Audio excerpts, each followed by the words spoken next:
Мгм. Да. Тая е същата. Тая е същата. Мале, вчера бех седнала и някакви неща тук попълвам, някакви пак тия, нали, месечните деца декларации и тя идва и ми вика: абе, моля те се изобщо, ама аз друга и бех казала. Аз това не е от ония ден. Чакай, че... Господине, не виждате ли, че гишето не работи? Написано е съвсем ясно. Ами да, отидете при колежката. Ето там на пето гише. Я виж. Може да е отишла до някъде, до тоалетната, горе до канцелария може да е отишла. Изчакайте. Неразбран народ, бе.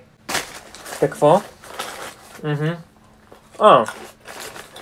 После, след обед. Има време. Сега те първа обедна почивка предстои. После. Аз друго и бех казал.